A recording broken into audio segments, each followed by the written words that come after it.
How was your summer? Is not gonna cut it anymore. If you wanna connect with Gen Z, I got 5 questions that you must ask them in order to improve your relationship. Welcome to a Milli Method. I am your host, Keith. I've been a college counselor for a decade now, and the school year is about to begin, so I'm about to put y'all onto game.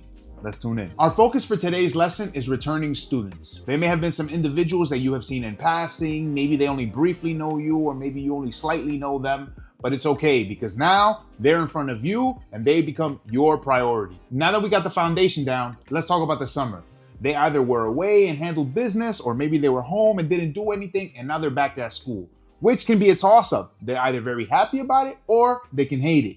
But that's why we have these 5 questions that we need to ask in this order to make sure that you build your best connection with them. In your office, you got the nerves down, and the first person that comes to see you is Jake. You're happy to see him. He's happy to see you. You notice he got a little taller and he put on a little bit of weight. The first question I would ask Jake is, what did you learn this summer? This question is uniquely designed to help the student think about all the actions that occurred during the summer, but really reflect and realize what were the big takeaways that they had. This question changes things from, I went to a skate park, to, I realized that I really need to be alone sometimes. This question becomes an excellent starting point to the chain of questions that follow, and it also helps Jake really conclude his summer and start shifting his mindset into the school year. Now, that was the scenario if Jake accepts your question. This may not be the case for the people that you run into on the first day. Some people just need to change their classes. Some people need to see you to get something fixed, and they're not really there for a conversation or for the small talk. So we're gonna call this section accept and reject.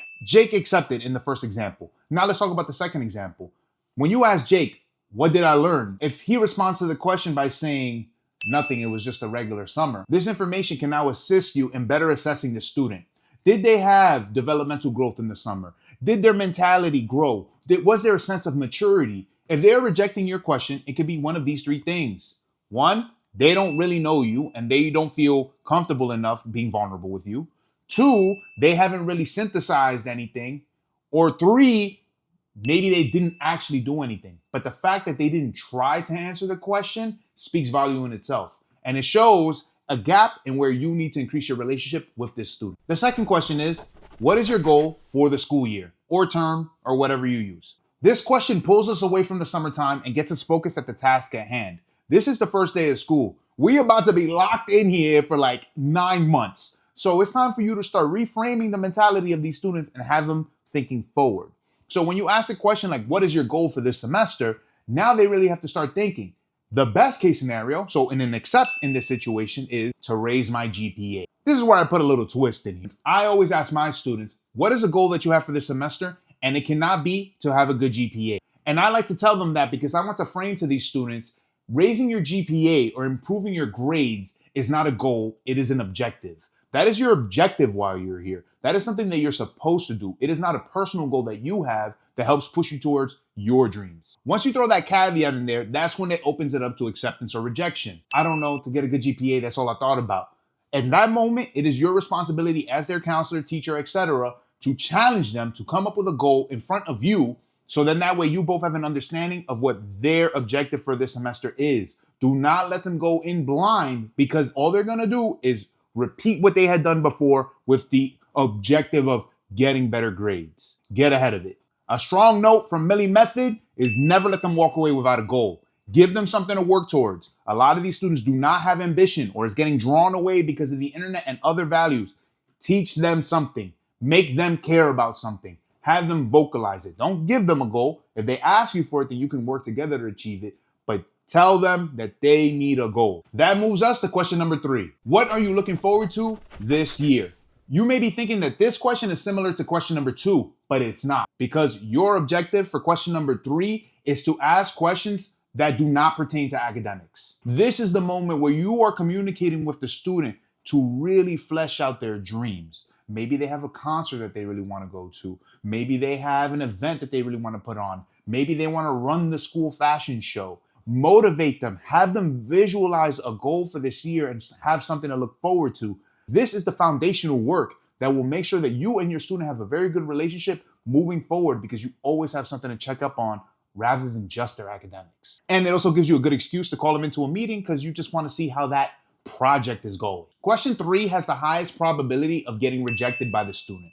They may just not like you. They may not just know you like that and they don't want to talk to you. But this is a good chance, if they reject it, for you to nudge a little bit. Push them. Be like, nah, come on, tell me. I'm interested to know. I want to be part of this journey for you. And I want to know if there's any way that I can help you achieve this goal. This generation is lacking in the drive because of everything being snatched away from them. Push them. If you find a flyer for a nice bowling event and you know the student likes to bowl, send them the flyer. Gen Z wants attention. Gen Z loves that people listen to them because they want to be seen. So when you take note of these outside goals and outside objectives, they know that you see them more than just a student, but you see them as a person, which goes super far. This leads us to question number 4. Have your goals for the future changed in any way? Let's start with rejection for this one. It is very hard for a student to reject this question because at this point, now they're talking to you as a professional. This is when you can put your professional hat on as, hey, I'm your counselor. I don't want to hear that you haven't thought about the future. I don't want to hear that, nope, things are still the same. I need to hear that you have a plan. This is especially true if you have upperclassmen, if you're working with juniors or seniors or anything in that capacity that are going to be moving on to the next stage of their lives. This is the moment where you press. The student may get caught off guard by this initially, but this is where you show them that you are an authority figure and a reliable professional staff member that can assist them with their goals. But we need to know, what is the plan? Whether they accept or reject the question, it's a beautiful conversation because now we're talking about your future. And now we're talking about your plans. Like, all right, cool. So you still want to continue with cybersecurity? Cool. Let's look at your audit. Let's see what grades, what classes you need to take, what grades you got to get, this, there. Remember, for the Milli method, it is about being reliable. It is not about being liked. If they are sharing their future goals with you, then they have to now count on you as somebody who is reliable to them. And what better way than to show them that you are invested in not only their graduation and their education, but also their future. Hopefully by this point, you are in a nice groove with your student. The conversation may have started poorly and now is moving in a proper direction and can allow for you to conclude the conversation in the best way possible. Question number 5. How can we work together to achieve your goals this year?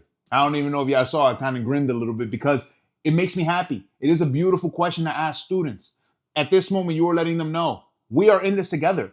I'm here to help you. And you're also putting the ball in their court. You're letting them dictate what your level of communication looks like. The last thing that Gen Z wants to feel is alone. And when they feel that not even their academic advisor truly cares about their future, then they have nobody. A student that accepts this question may say, just keep doing what you're doing. Or they may say, hey, maybe we can meet every few weeks, or maybe we can meet on the 15th of every month, or something of that nature. If a student rejects this question, then that's when it's time for you to put your professional tone on. Hey, I completely understand and respect your decision, but we are in a partnership here together. Whether you are satisfied to meet with me or not, it is my obligation to help you succeed. But guess what? I also want to. I also care. I also want to see you get to the next level and achieve the goals that we talked about earlier.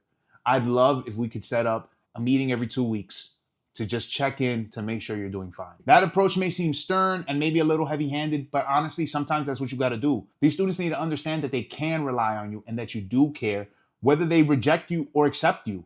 That was not part of it. I'm asking you these 5 questions despite however you may feel. The core is still the same.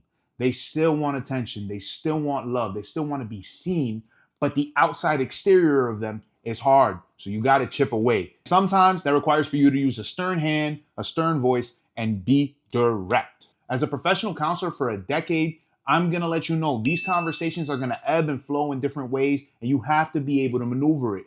But your objective in it is to read between the lines. If they do reject you, that says something too. And that is what you cannot ignore. Why isn't this student thinking about the future? Why isn't this student looking forward to meeting with me? Why doesn't this student have goals? These are the kind of questions that you have to ask yourself and start getting involved. We're going to have tons of students that accept us and come in and show love. That's cool. But the ones that reject you are the ones you got to keep close because they're the ones that really, really, really need you. This is the Milli method, man. Y'all let me know down in the comments. What are some techniques that you use? I know that there's some professional teachers that are maybe in the chat. Please let me know your techniques, your strategies. I'm always willing to try something new. Now, if you want to take your understanding of Gen Z to the next level and really see in their mind, check out this video that I made here and let me know your thoughts. I appreciate y'all.